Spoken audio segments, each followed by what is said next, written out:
space is real hard when you try to do what we're doing. Thank you. Tom Costello with NBC. Tom, if you could just... System. It's got those 3 solid rocket motors. The jettison motor is active. The abort. The launch abort system, or LAS jettison motor, is now armed. On this flight, the abort motor is inactive because there is no crew on board. Up next is the flight termination system, or FTS, which gives the Space Force the ability to destruct the rocket if it goes in the wrong direction. Let's listen in for that.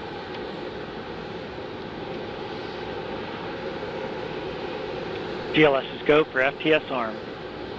The flight termination system is now armed.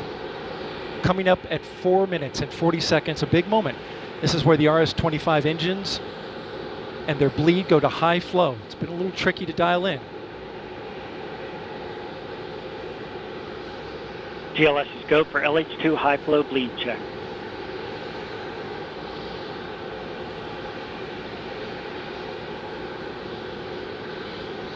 Good word, we've passed that. The cryo team got the LH2 engine bleed pressure loop dialed in. They are now at the right temperature for launch. Countdown continues. T-minus 4 minutes, 15 seconds. Up next, GLS fires up the KPUs. Those are high-speed turbines which provide pressure to hydraulic pumps that steer the RS-25s. Stands for Core Stage Auxiliary Power Unit Start. GLS is go for core stage APU start. That now leads to the thrust vector control test at T-minus 2 minutes and 30 seconds. That can proceed now, and we will see the engines gimbal at the bottom of the core stage.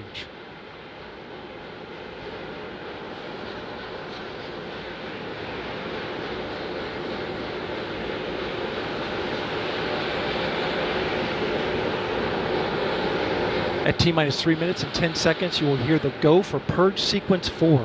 That's a helium purge of the 4 core stage engines downstream of the propellant valve, getting the air and moisture out.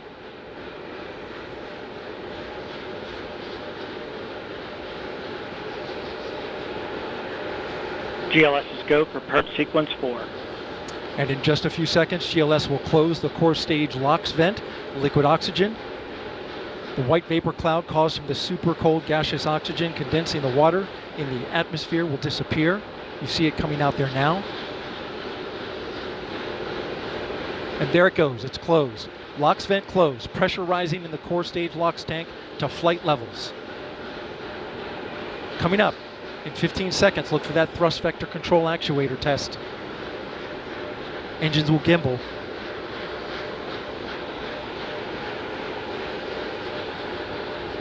And there they go.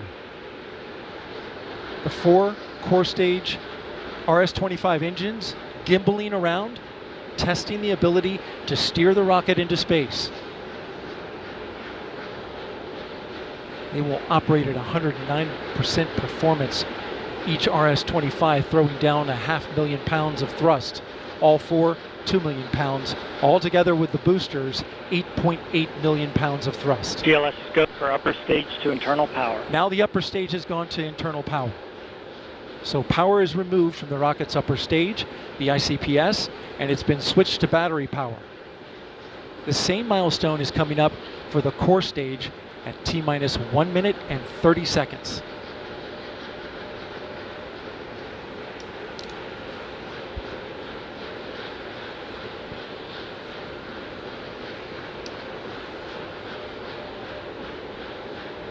GLS is go for core stage to internal power. The rocket's core stage, which houses the 3 flight computers, is now on battery power. So there is no more hold time available because there's no more margin on the batteries. So if we have a hold, we'd have to recycle back to T-minus 10 minutes and recharge those batteries. The count continues. A note now, shortly after liftoff. 1 minute. Shortly after liftoff, Mission Control Houston will take control of the rocket, and my colleague, Leah Cheshire, will take over commentary. T-minus 50 seconds and counting. Coming up at T-minus 33 seconds, the GLS will hand off control to the ALS. This is the autonomous launch sequencer. On board the rocket, it will take over command and control of the rocket. But the ALS will check, make sure there's no holds coming from the ground up until T-minus 2 GLS seconds. is go for ALS. And we are go for ALS. The Space Launch System is now counting down to liftoff of Orion on its maiden voyage to the moon. Launch team can no 20. longer recycle the count. Sound suppressor water now flowing 15. under the ML. And here we go. 10, Hydrogen burn-off igniters initiated. 7, 6, 5. 4-stage engine start. 3, 2, 1. Boosters in ignition. And liftoff of Artemis 1. We rise together back to the moon and beyond.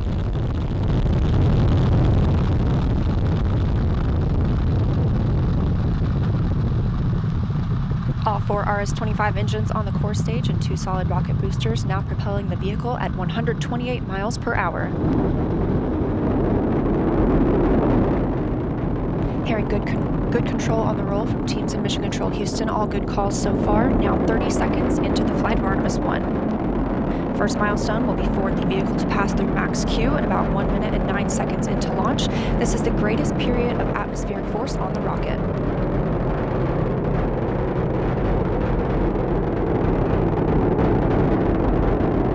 SLS now traveling 607 miles per hour.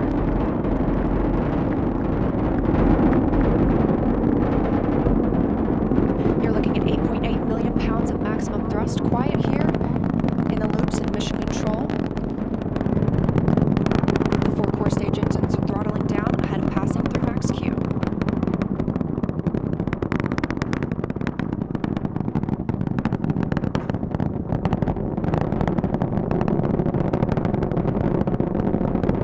Now 1 minute, 21 seconds into the flight, traveling at 1,420 miles per hour. The 4 core stage engines are back at maximum thrust. The next major milestone will be for the solid rocket boosters to cut off and jettison at about 2 minutes and 11 seconds into the flight, so about 30 seconds from now. Again, quiet here in Mission Control Houston as teams continue monitoring the flight of Artemis 1. We're now 16 miles downrange from the launch pad at Kennedy Space Center, traveling over 2,800 miles per hour.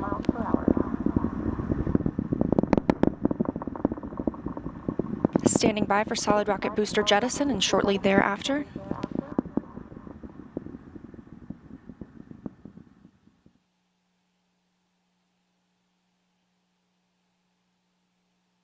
Confirmation that the solid rocket boosters have separated these 177-foot boosters. Now the core stage continues to power the flight of Orion, all 4 RS-25 engines firing, traveling over 3,400 miles per hour, 46 miles downrange. 2 minutes and 36 seconds into the flight. Hearing nominal calls here in Mission Control Houston. We've still got 4 good engines on the core stage. Next up, we'll be looking for the service module fairing to separate. This is 3 15 by 15 foot fairing panels, providing structural support, protecting the service module. Those will separate at about 3 minutes and 11 seconds into flight, and very shortly thereafter will be followed by the launch abort system separation. Just over 3 minutes into the flight of Artemis 1, now traveling over 4,060 miles per hour, 83 miles downrange. We just had confirmation that the service module fairing has separated.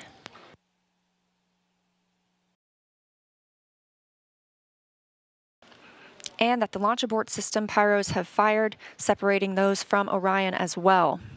For future crew members,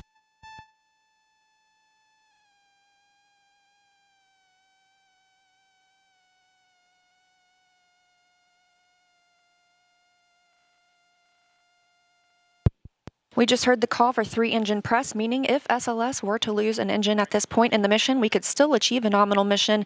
We would just have an extended main engine cutoff time. However, we still have 4 good engines, all at maximum thrust right now, powering the first flight of Artemis at 5,200 miles per hour, 148 miles downrange.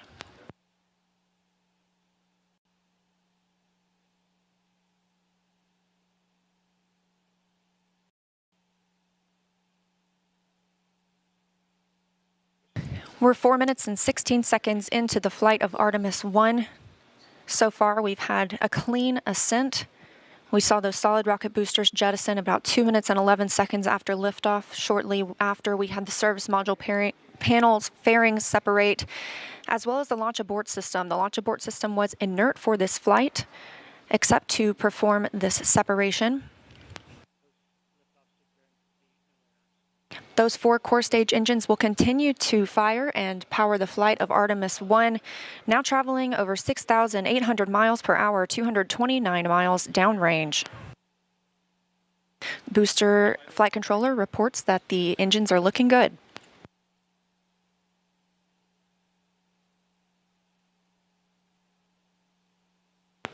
Our core stage main engine cutoff time is about 8 minutes and 3 seconds. We are now 5 minutes and 11 seconds into the flight, 7,656 miles per hour.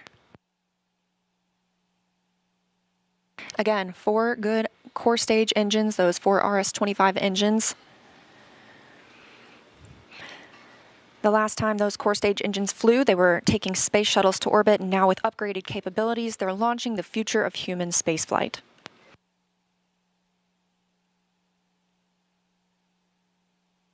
Five minutes, 42 seconds into the mission. We are now traveling 8,800 miles per hour, 345 miles downrange from the launch pad at Kennedy Space Center.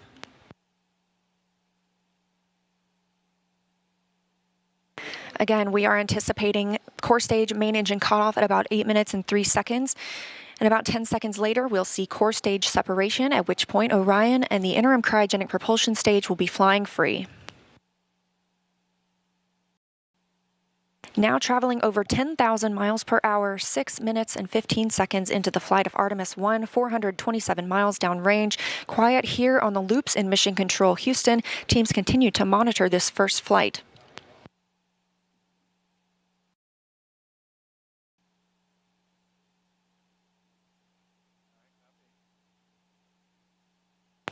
About a minute and a half now until that core stage main engine cutoff time.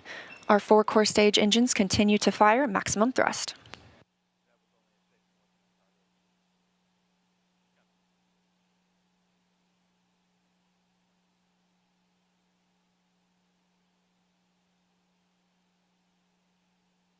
Coming up on 7 minutes since launch today, now traveling over 12,800 miles per hour, 563 miles downrange. Again, still quiet here in Mission Control Houston.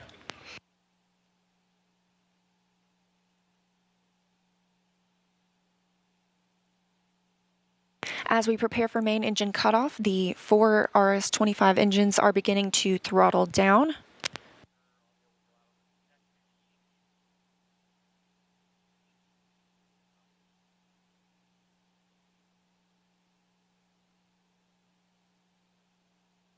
"30 seconds now until core stage main engine cutoff. All 4 engines continue to throttle down.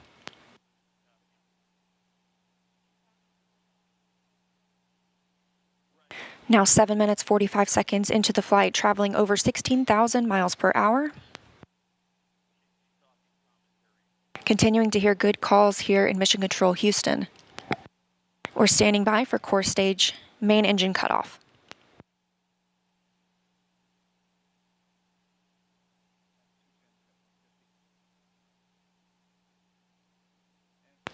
And we have confirmation of core stage main engine cutoff. Orion is now in Earth's orbit. The flight dynamics officer reports that we have a nominal main engine cutoff. And we just heard the call for core stage separation. That means Orion and the interim cryogenic propulsion stage are now flying free from the core stage of the Space Launch System. The next milestone will be solar array deploy approximately 18 minutes after liftoff. But before Orion stretches its wings, let's check back in with our friends at Kennedy Space Center and hear all about what it was like to hear the rocket roar off the launch pad. Megan and Kayla, I've got to hear all about it. Well, if you're just joining us, welcome to NASA's Kennedy Space Center, where we just watched Artemis 1 launch, our first step towards our next adventure into deep space. As Leah said, I'm NASA's Megan Cruz, and this is NASA astronaut Kayla Barron. And I'm kind of still giddy and speechless. I don't even know how to explain how I'm feeling right now. I feel the same way. This is the first launch that I've been able to watch in person. And I've got to say, It was incredible. It took my breath away and I was tearing up. Just what an amazing accomplishment for this team, this international team, people who have been dedicating their careers to getting this rocket off the ground and taking the first step to getting a crew on that vehicle back to the moon. It was just incredible. Yeah, this is a moment I think that we're all going to remember where we were when we saw this sort of thing, you know what I mean? And it was great to see, again, when we entered into terminal count, everybody here just started cheering, you know, coming out to get a really good view. And boy, I mean, it lit up the night sky and it just shook everything around us. Did you feel that? Like in my bones, I felt that. Oh yeah, the cool thing is just kind of the delay between what you see and Yes. what you hear, because of course the sound travels a little bit slower, and it was just amazing. The ground shook. We could hear the thrust pushing that rocket into space. 8.8 million pounds of thrust. Yes. It's incredible. It was amazing to see here live in person. How does it compare? So this is your first launch on the ground. How does it compare to your launch when you're in the capsule soaring towards space?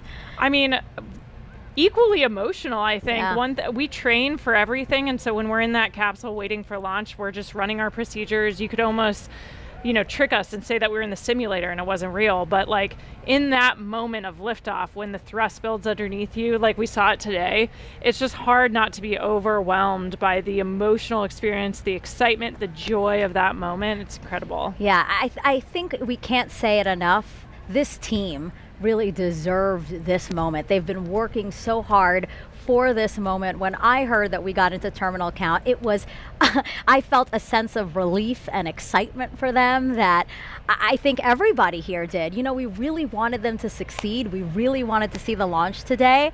And wow, I will never forget this. Me neither. It was an incredible experience to be here and see that happen. Yeah, was there anything that was particularly surprising to you? Again, this is your first launch, what were you expecting? I think we also had a nighttime launch for our launch. And so I think one thing you underestimate is how much it lights up the night sky. Yes. We were able to watch it all the way through that trajectory. We were able to see the boosters separate and everything. So it was just an incredible view. It's amazing how much you get to see of the flight path when it's at night and sliding up the sky. Yeah, and I don't know if you noticed this, but we see the moon here, and the trajectory of the rocket looked like it was flying towards me. You know what I mean? I was like, oh my God, that's so poetic. It's so beautiful. I'm so glad we launched today. Yeah. Wow. Congratulations absolutely. to the team. It's So incredible. we're going to head over to Daryl, who was at the launch team. Daryl, you got to count us down through that, through liftoff. I mean, how was that being in the launch control center with them? Well, Megan, it was something else. I got to tell you, you're looking live inside the firing room where Charlie Blackwell Thompson is about to address her team after a whole lot of hard work and preparation to get to this moment. Let's stand by and listen to her now. Comm check. But you can't hear it in the room. Can you guys hear me? No. Hey, Jeremy, can you see if you could turn something on to answer the microphone? The press site can hear me, but the room can't. The room can't. You can hear me? Because the guys...